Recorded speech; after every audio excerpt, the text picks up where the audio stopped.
नमस्कार, आप देख रहे हैं न्यूज नेशन। मैं हूं अनुराग दीक्षित। आपको बता दें कि कोरोना संकट के बीच देश के अलग अलग हिस्सों से मजदूरों का पलायन लगातार जारी है। दिल्ली, नोएडा, गाजियाबाद से भी मजदूरों का पलायन हो रहा है। बड़े पैमाने पर पलायन हो रहा है। बड़ी संख्या में यूपी बॉर्डर पर मजदूरों को रोका भी गया। मजदूरों के बीच बस चलाए जाने की अफवाह के बाद दरअसल में यहां पर बड़े पैमाने पर भीड़ इकट्ठा हुई थी। बढ़ती भीड़ को देखते हुए अब उत्तर प्रदेश सरकार ने बस चलाने का फैसला किया है। जी हां, यूपी बॉर्डर पर लखनऊ में लोगों को बसों से ले जाया जा रहा है और लखनऊ तक के रास्ते में जो तमाम लोग अपने घर उतरना चाहते हैं, रास्ते में उनके घर हैं, जिले हैं, शहर हैं, गांव हैं, वहां पर भी उनको उतारा जाएगा। कुल मिलाकर दिल्ली बॉर्डर से यूपी के लिए बस सेवा को शुरू कर दिया गया है। 200 बस यूपीएसआरटीसी की चलाई जा रही है, यानी उत्तर प्रदेश राज्य सरकार का जो परिवहन निगम है वो अपनी 200 बस चला रहा है। सुबह 9 बजे से हर 2 घंटे पर बस रवाना होंगी। 6 तस्वीरें आपके सामने आप देख सकते हैं। ये NH-24 का यानी कि दिल्ली और उत्तर प्रदेश का वो बॉर्डर है जहां पर बड़ी संख्या में कल से ही लोगों की भीड़ जुटनी शुरू हो गई थी। बच्चों को खाना भी दिया जा रहा है। तमाम जो लोग हैं उनको मदद पहुंचाई जा रही है। तमाम सामाजिक संगठन सामने आए हैं। पुलिस के स्तर पर मदद की जा रही है, लेकिन पलायन बड़े पैमाने पर हो रहा है जो रुक नहीं रहा है। लोगों में सुरक्षा का माहौल है। लोगों को सरकार की तरफ से जो भरोसा दिलाया जा रहा है, खासकर दिल्ली सरकार की तरफ से, मानो उस भरोसे पर यकीन नहीं है। यही वजह है कि जब दिल्ली के मुख्यमंत्री बार बार कह रहे हैं कि 4 लाख लोगों को मुफ्त खाना खिलाया जाएगा, लोगों के ठहरने की व्यवस्था की जाएगी, लोगों के खाते में पैसे दिए जाएंगे, अलग अलग सरकारों के स्तर पर इस तरीके के वादे किए जा रहे हैं, लेकिन उन वादों का यहां पर यकीन नहीं है इन तमाम लोगों को जो अपने अपने घर को पैदल जाने के लिए मजबूर है। पिछले कई दिनों से लगातार इस तरीके की तस्वीरें देखने को मिल रही हैं। न सिर्फ दिल्ली से, दिल्ली NCR में तमाम लोग जो बड़े पैमाने पर यहाँ मजदूरी का काम करते हैं, अलग अलग फैक्ट्रीज में काम करते हैं, वो सब लोग इसी तरीके से पैदल जाने को मजबूर हैं। अब जो तमाम सामाजिक संगठन है वो भी आगे आ चुके हैं। सड़कों पर लगातार उनको मदद दी जा रही है, खाने की चीज़ें मुहैया कराई जा रही हैं। और इस वक्त की जो बड़ी खबर है उसके मुताबिक लोगों को उत्तर प्रदेश ले जाने के लिए बसों का भी इंतजाम किया गया है। Uttar Pradesh state road transport की तरफ से, डिपार्टमेंट की तरफ से, यूपीएसआरटीसी की तरफ से भी बड़ी संख्या में बसों को सड़कों पर उतारा गया है। ये तस्वीरें आप देख रहे हैं लखनऊ की, जहां पर लगातार लोगों को उनके घर पहुंचाया जा रहा है। कुछ इसी तरीके की तस्वीर दिल्ली से देखने को मिल रही है, हरियाणा से देखने को मिल रही है, महाराष्ट्र और गुजरात से भी। दिल्ली और हरियाणा से बड़ी संख्या में मजदूर उत्तर प्रदेश की तरफ जा रहे हैं। सड़कों पर पैदल जा रहे लोगों को लग रहा है कि 21 दिनों के बाद भी लॉकडाउन नहीं खुलेगा। हमारे सहयोगी राहुल डबास की रिपोर्ट देखिए। इस वक्त हम एक्सप्रेस वे पर मौजूद है। हरियाणा और दिल्ली का बॉर्डर है। ये सड़क हरियाणा के बाद आगे राजस्थान की तरफ जाती है। आप देख सकते हैं कि पुलिस के जवानों की बात करें, चाहे वो हरियाणा पुलिस के हों, दिल्ली पुलिस की हो, मुस्तैदी से अपना काम कर रहे हैं। जो भी कोई इस बैरिकेड को क्रॉस कर रहा है, यानी बॉर्डर को क्रॉस कर रहा है, उससे पूछी जा रही है, वजह पूछी जा रही है और किस लिए आ रहे हैं। आप देख सकते हैं कि बड़ी संख्या में दिल्ली की तरफ से, क्योंकि अब तक जो तस्वीरें देखी वो दिल्ली से बाहर जा रही थी, लेकिन दिल्ली की तरफ से आते हुए बहुत संख्या में मजदूर नजर आ रहे हैं। और छोटे लोग हैं, बच्चे हैं, बहुत से मजदूरों के साथ साथ उनके बच्चे भी मौजूद हैं। और दिल्ली से ये पलायन चल रहा है हरियाणा की तरफ, राजस्थान की तरफ। देख सकते हैं कि पूरा का पूरा जितना बोरिया बिस्तर उनके पास हो सकता था। कहाँ से आ रहे हैं? द्वारका से। कहाँ जाना है? झांसी। झांसी जाओगे? मध्य प्रदेश, सारे मध्य प्रदेश? हाँ, सारे झांसी के रहने वाले? हाँ सारे। तो ऐसे ही पैदल जाओगे? हाँ पैदल ही जा रहे हैं। पैदल तक झांसी तक जाओगे? छोटे बच्चे भी साथ में? हाँ छोटे बच्चे बच्चों के साथ ही? हाँ। तो आप देख सकते हैं कि झांसी मध्य प्रदेश जा रहे हैं, यानी पहले इन्हें हरियाणा पार करना होगा, फिर राजस्थान का एक इलाका और उसके बाद झांसी के लिए रवाना होंगे। तो दिल्ली से हरियाणा बॉर्डर पर आप देख सकते हैं कि झांसी के लिए एक बड़ा जत्था है छोटे बच्चों के साथ। तो ये स्थिति है। लगभग पूरी दिल्ली NCR की लोग जहाँ हैं वहाँ से अपने अपने इलाकों में जा रहे हैं। झांसी बहुत दूर है, झांसी तक ये लोग जाने के लिए तैयार हैं। वीडियो जर्नलिस्ट अभिजीत शर्मा के साथ राहुल डबास, न्यूज़ नेशन, दिल्ली। तो देश के अलग अलग हिस्सों में किस तरीके की तस्वीर इस वक्त है, न्यूज नेशन के संवाददाता अलग अलग जगहों पर मौजूद हैं जो तमाम तस्वीरें आप तक पहुंचा रहे हैं। हमारे सहयोगी अरविंद सिंह हमारे साथ जुड़ चुके हैं दिल्ली यूपी बॉर्डर से, NH-24 से।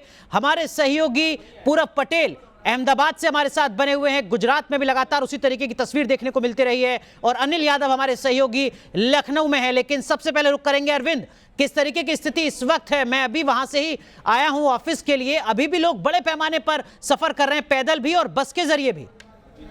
हाँ जी, दूरी बनाए रखें। देखो अनुराग, अभी तो भीड़ थोड़ी कम हुई है, लेकिन इससे पहले यहाँ पर बड़ी संख्या में लोग मौजूद थे और ये जो भीड़ थी आशंकित करने वाली है, डराने वाली है कि आप एक तरफ कोरोना महामारी के चलते सोशल डिस्टेंसिंग की बात कर रहे हैं, लेकिन जब इतनी बड़ी संख्या में लोग एक साथ मौजूद हों तो जाहिर तौर पर वो भीड़ आशंका पैदा करती है। लेकिन अब धीरे धीरे करके यहाँ पर जो स्थानीय प्रशासन है उसने व्यवस्था की है। अभी भी आप देख सकते हैं कि यहाँ पर एक बस है और इन बसों के जरिए धीरे धीरे करके लोगों को यहाँ से उनके गंतव्य स्थान तक पहुँचाया गया है और एक के बाद एक करीबन 5 से 6 बसें पिछले 20 मिनट के अंदर यहाँ से निकली हैं और इस वजह से अभी थोड़ी लोगों की संख्या कम हुई है। लेकिन अपने आप में अनुराग, आप समझ सकते हैं कि एक सवाल बड़ा ये कि अगर इतनी बड़ी संख्या में लोग एक साथ मौजूद हैं और ईश्वर न करे कि अगर उनमें से किसी को कोरोना का संक्रमण होता है तो फिर वो अपने गाँव और कस्बे में अगर जाएंगे तो फिर वहाँ पर क्या उस महामारी से निपटने के लिए सरकार क्या कदम उठाएगी, ये अपने आप में एक बड़ा सवाल है। लेकिन यहाँ पर लोगों के खाने की, उनको दूध पैकेट, ब्रेड पैकेट, ये सारी व्यवस्था की जा रही है।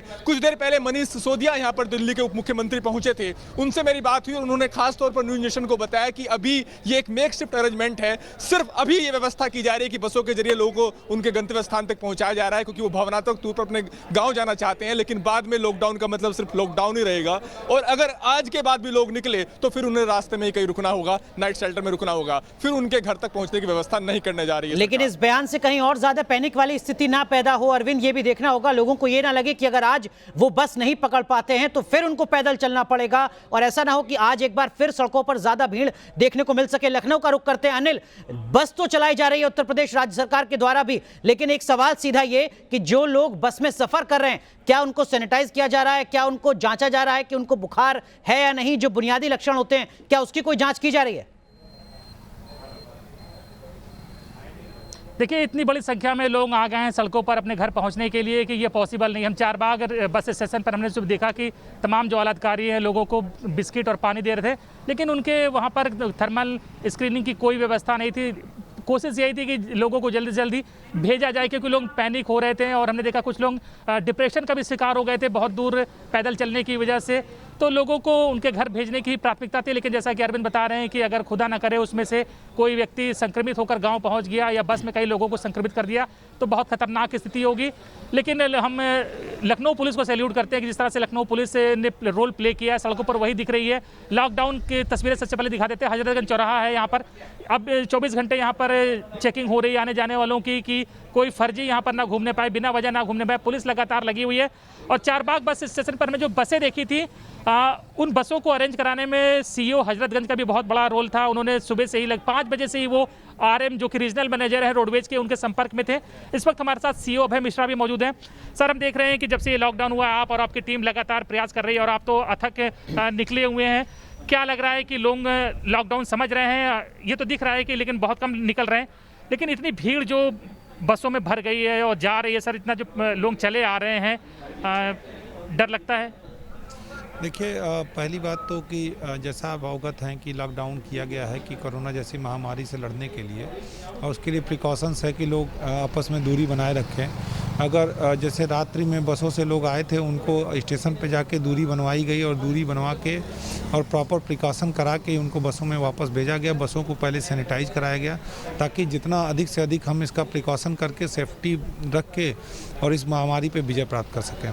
जी सर, हमने देखा कि आप लोगों को फूड पैकेट भी दे रहे हैं, सैनिटाइजर भी दे रहे हैं, तो अभी क्या हाल है कि लोग मान गए हैं, लॉकडाउन समझ गए लखनऊ के लोग?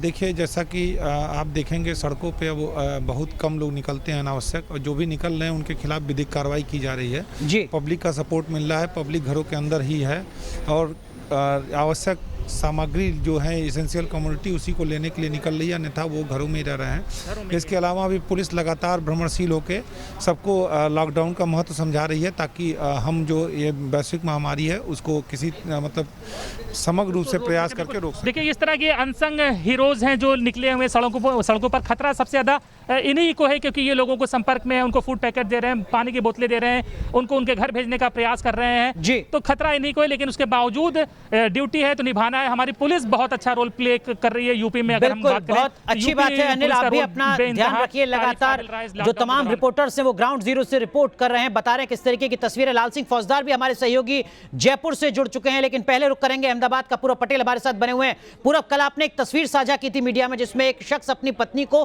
कंधे पर बिठाकर चलने के लिए मजबूर था। आज क्या हालात सुधरे हैं या कमोवेश वैसे ही?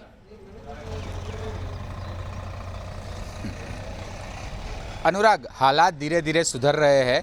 गुजरात सरकार ने प्रबंध किया है कि सवेरे और शाम को बसेस के जरिए मध्य प्रदेश और राजस्थान की सीमा पर उन मजदूरों को छोड़ा जाएगा, क्योंकि गर्मी का पारा धीरे धीरे बढ़ रहा है। तो ज़्यादा से ज़्यादा लोगों को सलाह दी गई है कि पैदल ना चले, पैनिक ना फैलाए। सरकार आपकी व्यवस्था कर रही है, लेकिन फिर भी कुछ लोग हैं जिनके पास ये मैसेज नहीं पहुंचा है। धीरे धीरे वो आगे बढ़ना शुरू कर रहे हैं। लेकिन आप देख सकते हैं कि ये अहमदाबाद और राजस्थान की बॉर्डर को जुड़ती हुई सड़क है। पुलिस का बहुत बड़ा जत्था यहाँ पर मौजूद है और लोगों को समझा रहा है कि लॉकडाउन है। अनुराग, एक बात ये बताना चाहूँगा कि कई लाखों मजदूर जो है वो राजस्थान मध्य प्रदेश की ओर निकल पड़े हैं। गुजरात की बात की जाए तो गुजरात में आज 6 नए मामले पॉजिटिव कोरोना के दर्ज हुए हैं, जिनमें से 3 अहमदाबाद के हैं। तो सरकार के लिए निश्चित तौर पर ये एक चिंता का विषय है और लॉकडाउन का जो सबसे बड़ा जिम्मा है वो पुलिस पर है। पुलिस लगातार पेट्रोलिंग कर रही है, ड्रोन के द्वारा भी नज़र रख रही है। और सबसे ज़्यादा इन श्रमिकों की बात की जाए तो जो श्रमिक पैदल ही निकल पड़े हैं, तो हाईवे से सटे जितने भी गांव शहर है वहां पर व्यवस्था की गई है। तो व्यवस्था सरकार पूरी कर रही है। लेकिन जो बात बाकी के सहयोगी हमारे बता रहे हैं अनुराग के, अगर इनमें से कोई संक्रमित हो गया तो सरकार को ये ढूंढना बहुत मुश्किल होगा कि ये मजदूर किन किन के संपर्क में आया हुआ था। तो एक बेहतर विकल्प इसमें तराशने की ज़रूरत है कि इन श्रमिकों को ऐसी ही एक अच्छी जगह पर रखा जाए 30 या 20 या 30 दिनों के लिए, और वहाँ पर उनको सारी जो सुविधाएं है वो मुहैया करवाई जाए। इनकी सबसे बड़ी तकलीफ़ ये है कि पूरा अहमदाबाद लॉकडाउन है, रहेंगे कहाँ, खाएंगे कहाँ, सोएंगे कहाँ। तो ये जो 3 बुनियादी चीज़ें हैं वो सरकार को मुहैया करानी है इन लोगों को, और धीरे धीरे करा रही है। चलिए, तो धीरे धीरे जो काम है वो रफ्तार पकड़ता हुआ नजर आ रहा है। लेकिन लाल सिंह फौजदार, ये जो तमाम पलायन हो रहा है ये सिर्फ उत्तर प्रदेश या बिहार के लिए नहीं, तमाम लोग बड़ी संख्या में राजस्थान भी पहुंच रहे हैं। क्या कुछ इंतजाम राजस्थान में किए जा रहे हैं कि जो लोग अपने अपने घर वापस लौट रहे हैं वहां से करियर के तौर पर कहीं कोई समस्या ना पैदा हो, कोरोना का संकट और ज्यादा ना बढ़े? देखिए अनुराग, जो बेहद चिंता का विषय है वो इस समय यही है, चूंकि लगातार एक कोशिश की जा रही है कि राजस्थान को 3rd स्टेज में आने से कैसे रोका जाए, जिसकी की आशंका बन चुकी है भीलवाड़ा में। जिस तरह लगातार पॉजिटिव केस सामने आ रहे हैं उसके बाद, और अब इस समय जो सबसे बड़ा खतरा है वो है हमारे तमाम दिहाड़ी मजदूर जो रोजी रोटी के लिए अन्य प्रदेशों से यहाँ आए हैं या राजस्थान से अन्य प्रदेशों में अपनी रोजी रोटी कमाने गए हैं। अब ये मल्टीपल पलायन है, ऐसा नहीं है केवल गुजरात या मध्य प्रदेश से राजस्थान में आ रहे हो, राजस्थान से भी लोग मध्य प्रदेश जा रहे हैं, गुजरात जा रहे हैं, बिहार जा रहे हैं, यानी कि मल्टीपल पलायन हो रहा है। लोग भाग रहे हैं, लोग चाह रहे हैं कि घर पहुंचे। एक इस तरह का माहौल बन चुका है कि कोरोना वायरस, पता नहीं उससे हमारी क्या हालत होगी, लेकिन कहीं ऐसा नहीं हो भूख हमें अपने चपेटे में ले ले, हम अपने घर वालों की शक्ल भी नहीं देख पाए। तो इस तरह का एक माहौल जो क्रिएट हो रहा है वो कहीं ना कहीं लोगों को लगातार बाध्य कर रहा है। आप देखिए अनुराग, अगर जयपुर की बात करता हूँ तो लगभग 5 लाख मजदूर हैं जो पलायन करने को तैयार हैं। सुबह शाम की तस्वीरें बेहद डरावनी है, सैकड़ों लोग सड़कों पर आपको नजर आएंगे। फिलहाल ये तस्वीर जो आप देख रहे हैं, तमाम लोग हैं जो चित्तौड़गढ़ से आए हैं, जयपुर पहुंचे हैं पैदल चलकर। अब इनमें से किसी को इटावा जाना है, किसी को आगरा जाना है। अब देखिए ये रोके हैं मैंने ये बताने के लिए कि हम अपने न्यूज़ नेशन के माध्यम से तस्वीर पूरी देश दुनिया को दिखा सके कि देखिए इसको रोकना कितना जरूरी है, क्योंकि ये लोग आए हैं। मैं इनसे बात कर लेता हूँ। जी आपका क्या नाम है? शिव कुमार। कहाँ से आए हो? चित्तौड़गढ़ से। क्या जरूरत पड़ी आपको चित्तौड़ से यहाँ आने की और कहाँ जा रहे हो? मैं जा रहा हूँ अपने घर पे, यानी कि आगरा से आगे इटावा के पास, और यानी कि वहाँ पे खाने पीने की व्यवस्था नहीं हो पा रही थी, इसलिए मुझको निकलना पड़ा। मैं होली पे भी घर पे गया था, लेकिन होली पे फिर काम पे पहुँच गया था, लेकिन वहाँ पे नहीं व्यवस्था बन पाई, इसलिए मैं घर के लिए निकल लिया हूँ। ठीक, आप कहाँ से आए हो? मैं चित्तौड़गढ़ से हूँ सर। कहाँ जा रहे हो? मैं दौसा के लिए जा रहा हूँ, वहाँ पे खाने पीने की व्यवस्था नहीं बनी, इसलिए गाँव जाने के लिए। लेकिन आपको पता है कि कोरोना वायरस है, बहुत खतरा है। आपकी कोई स्क्रीनिंग हुई है, कहीं जांच हुई है इस रास्ते में? नो सर, कोई जांच नहीं हुई आपकी? नो। ठीक है, देखिए अनुराग में पूरी और तस्वीर आप देखिए, मैं दिखा देना चाहता हूँ। ये तमाम लोग हैं, कोई इटावा जा रहा है, कोई आगरा जा रहा है, कोई दौसा जा रहा है। ये आए हैं आपके चित्तौड़ से आए, और ये वानगी भर है। बहुत ही गंभीर तस्वीर लगातार हम दिखा रहे हैं। हमने कल भी विजुअल में कैच किया है कि जब टोंक रोड पर हम जा रहे थे, वहां सैकड़ों मजदूर पलायन कर रहे हैं, वो मध्य प्रदेश जा रहे हैं। सबसे जो खतरे की घंटी, अनुराग, मैं बताना चाहता हूं, बार बार ये हमें चेतना होगा कि इनकी स्क्रीनिंग नहीं की जा रही है, इनकी मेडिकल जांच नहीं हो रही है, और अगर ये कोरोना वायरस का खतरा गाँव में पहुंच गया तो आप कल्पना नहीं कर सकते क्या हालात हो जाएंगे। बिल्कुल यही वो डर है जो लगातार सता रहा है पूरी दुनिया को।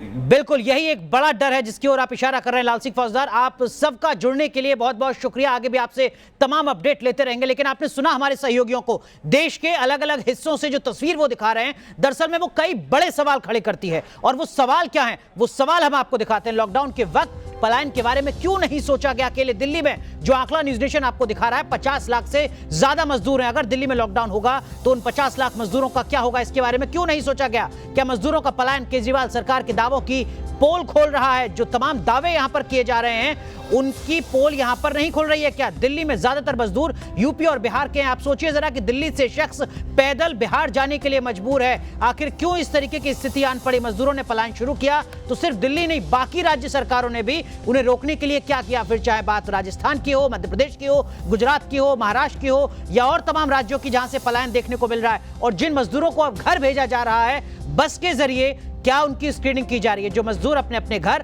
पैदल जा रहे हैं, क्या उनकी स्क्रीनिंग हो रही है? और अगर उनकी स्क्रीनिंग नहीं हो रही है तो यह कितना बड़ा खतरा हो सकता है? और क्या ये सरकारों के ऊपर, सिस्टम के ऊपर विश्वास का संकट नहीं है? ऐसे कई बड़े सवाल हैं। लेकिन इन सब के बीच नोएडा में मदद के लिए हेल्पलाइन नंबर जारी किए गए हैं। लॉकडाउन के दौरान अगर आपको किसी मदद की जरूरत है तो आप इन हेल्पलाइन नंबर पर संपर्क कर सकते हैं। अगर आपको भोजन संबंधी यानी खाने से जुड़ी कोई समस्या है तो आप 0120 2444442 यानी 2 5 बार 4 दबाइए और फिर 2 दबाइए। इस नंबर पर आप फोन कर सकते हैं। सुबह 9 बजे से 8 बजे तक आप इस नंबर पर कॉल कर सकते हैं। अगर आपको स्वास्थ्य संबंधी कोई समस्या है तो आप जो नोएडा का एसटीडी कोड है 0120 वो लगाइए, उसके बाद 2 और फिर लगातार 6 बार 4 आप दबाइए।